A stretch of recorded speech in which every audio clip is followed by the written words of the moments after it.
This is Archangel.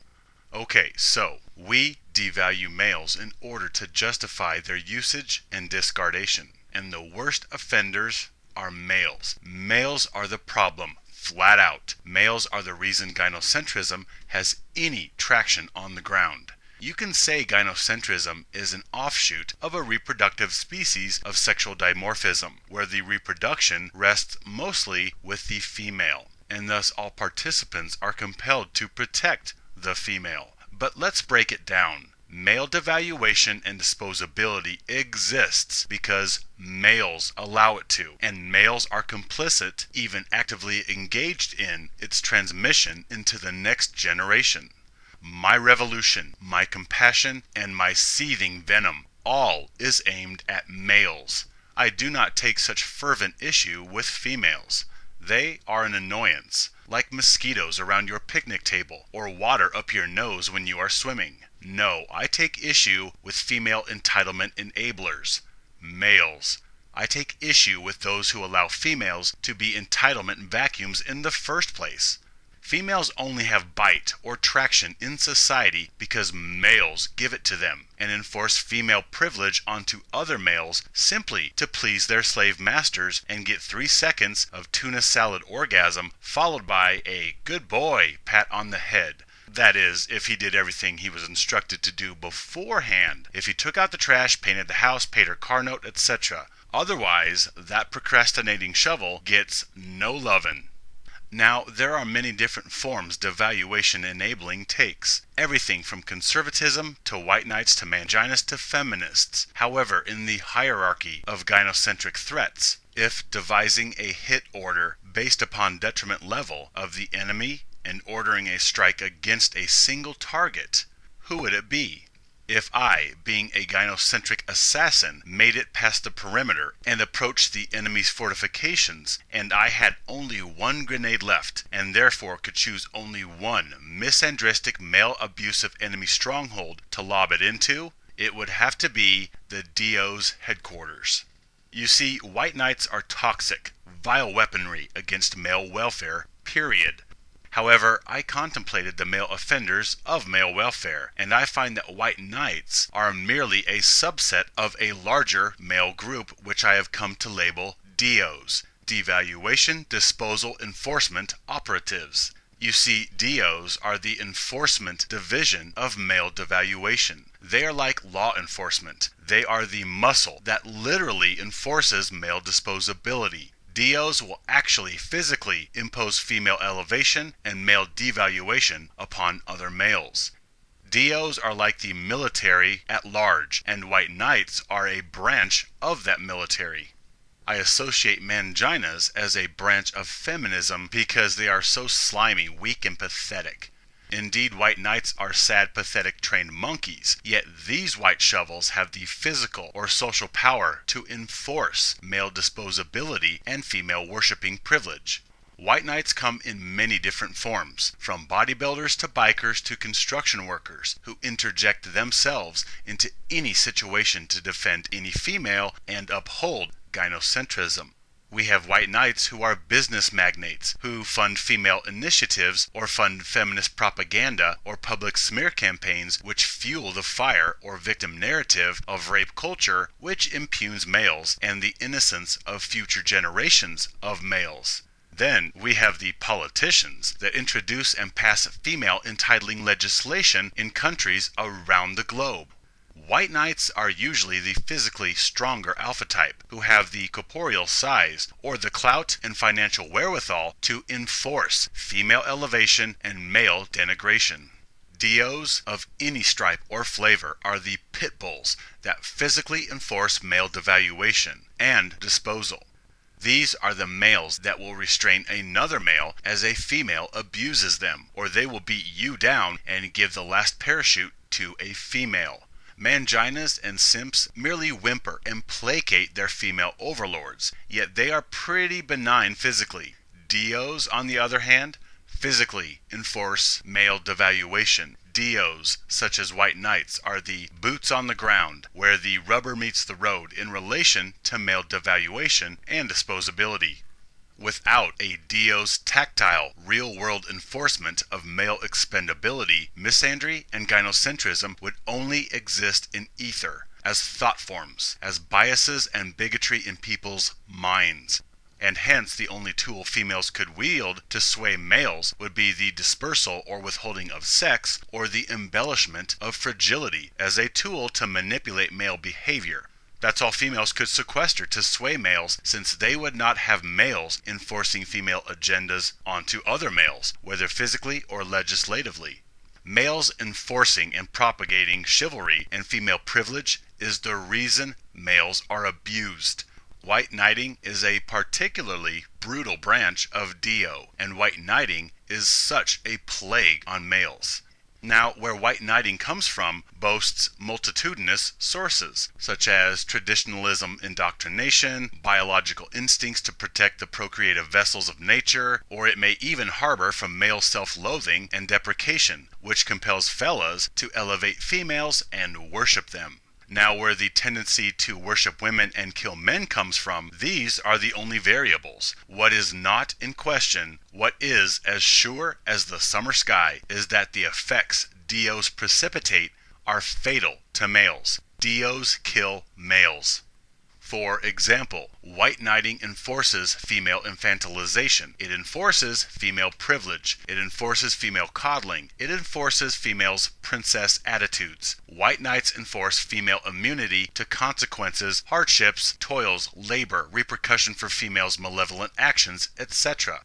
White knights abuse males, they attack males who defend themselves, they shame males, and they brainwash juvenile males to be shovels, open doors for ladies, do all the heavy lifting for females, protect all female citizenry from harm or detriment, and man up, swallow your hurts, your pain, your emotions, and provide for females. Be the man of the house, and take care of mom or sister or granny or Mrs. Smith the neighbor. And if males do not willingly put themselves in harm's way for females, white knights will force them to. White knights are the men holding guns to your head to keep you at bay while females board the life raft. They are the males that appear out of nowhere to beat you down if you raise your voice or hands to any female. They are the ones who fund campaigns or legal initiatives to benefit females at the expense of males. A male privilege tax would be a white knight's doing. They are the bouncers that will physically restrain you while letting the females go in. White knights are pathetic excuses for fathers and do more harm than good to our sons. They will make Junior carry Aunt Jenny's groceries or jump up to stow some anonymous female passenger's luggage in the overhead compartment, or take any and all abuse females dish out, no matter what. Whether directly or indirectly, white knighting abuses males, kills males, then discards of males, so newly indoctrinated shovels can take the place of the old ones. White knighting upholds a system which uses and discards of males. White knights are responsible for male suicide via the gynocentric female-worshipping, male-slandering system they enforce, which places such pressures upon male shoulders to the point that some hurting males end their burst of mortality early. Moreover, white knights are emotionally toxic by compelling males to actually take pride in being lesser beings of utility, to take pride in being shovels, tools for the helpless, sweet, angelic damsels. Yes, it is that far-reaching. Yes, white knighting is responsible for all this. Yes, the simple act of opening a door for a female leads to male mortality statistics, if in no other way than it is a symbolic and mental reinforcement of the actions, customary beliefs, and protocols of a society that exist because of our consumption of male life as discardable utilities for the betterment of others. Without white knights, feminists would have nothing. They would be as a toothless lion, just trying to gum you to death with their abhorrent bigotry. Short of man-made weaponry like guns, feminists would have no bargaining chips, no power to do anything if white knights didn't enforce their privilege and elevation in society to the point where males take their abuse and say, "Thank you, ma'am, may I have another?" There are other disposal enforcement operatives that enforce the devaluation paradigm, even in the absence of females. You see, white knighting enforces male disposal, with females expressly the beneficiaries of such devaluing actions. Yet there is another vein or branch of D.E.Os who are essentially a version of the alpha archetype. They are fearful chest-thumping thugs. These are the males that are fiercely competitive and abusive of males when there are no females around. You see, these are the males that pick on more timid males, such as in school or at work. These are the males that will hang out of a truck window and taunt males in other cars looking for a fight. These are the males that will pick on any other male anywhere, even when there are no females around to see or be impressed. Because these males are laboring under alpha grandeur. They are trying to assume a dominant position over other males, which strokes their failing egos and establishes a hierarchy amongst males. Yet this hierarchy of alpha, or competition and bullying other males while jockeying for social position, this is only applicable in a paradigm of male expendability. Males must compete and establish a pecking order. Alpha is a role within a male-disposing paradigm, gynocentrism. Yep, all leads back to gynocentrism eventually, if you trace all back to their roots. So alpha thugs will abuse and hurt other males when there are no females at all around, and the abuse is not done with females in mind. Yet still, they are laboring under a model of competition. Competition as defined by winning rights to female approval and reproductive access. All males on some level realize males as disposable, and thus these wannabe silverbacks abuse other males as a way to command more personal relevance, and thus more value, as they can intimidate lesser males into the disposability meat grinder before them. This is the story of military hierarchy throughout history. Alpha thugs establishing themselves above the pawns, the ambient male cannon fodder, thus insulating themselves from the inherent disposability they possess by virtue of their Y chromosome. All males are trained in the D.E.O paradigm, usually with alpha thugs as their drill instructors. It starts in school, where males will bully lesser males, and it only intensifies as males grow, and the competition paradigm is further practiced as males are encouraged into sports and scholarship jockeying. Alpha thugs abuse males not specifically for females, but it is done under a grander nature competition paradigm, which is gynocentric and male devaluing in its execution.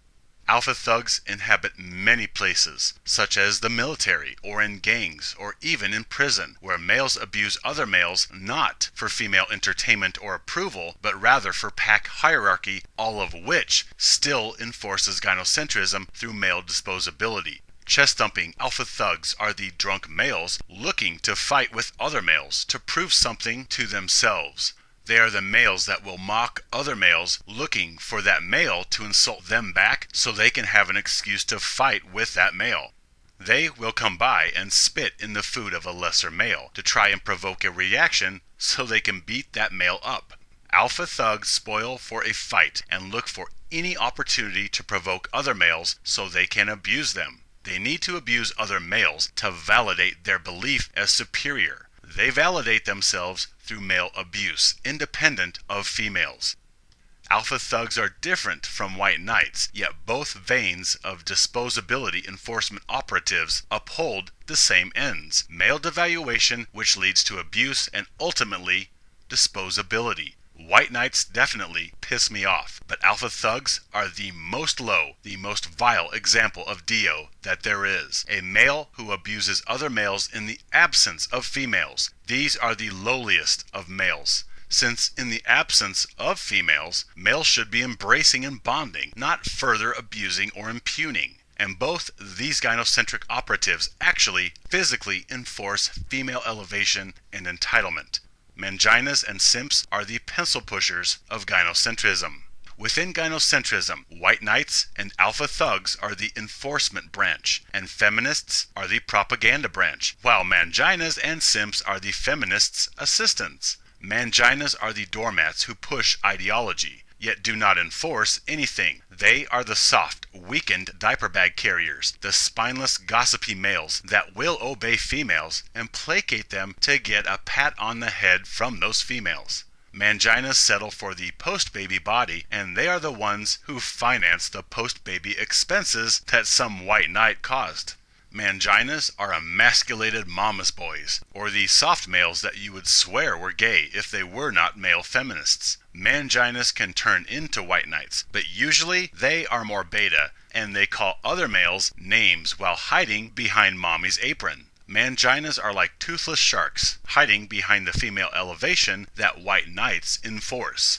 Manginas dress as instructed, accomplish their list of female-dictated chores as instructed, and take abuse as instructed, all while saying, "Thank you, ma'am, please, strike me again," or "Males suck, we're all pigs, I'm so sorry," and "I am to blame," and "I am wrong, please, walk all over me, dear madam."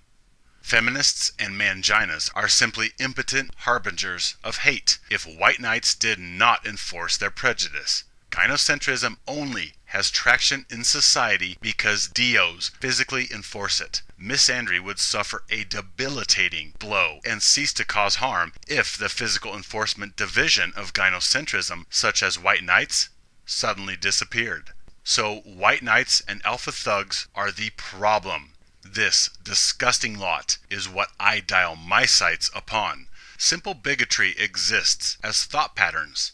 Prejudice only gains existence through action. Male devaluation is the thought form of prejudice. Male disposability is the action that gives this bigotry actuality.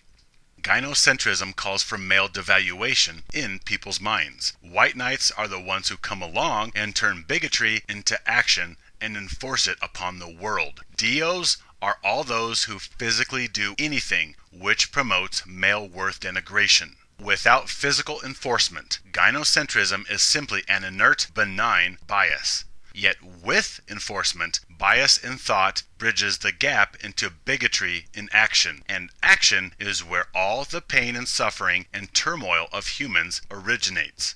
Gynocentrism is a thought form leading to bigotry against males. Yet it is impotent, benign in its thought form. However, when someone enforces it, it becomes action, and it causes fatality. D.E.Os are the gynocentric enforcers. Males are the killers of male worth, value, and personhood. Males cause male suicide and all manner of male death. D.E.Os are the disease. Bottom line.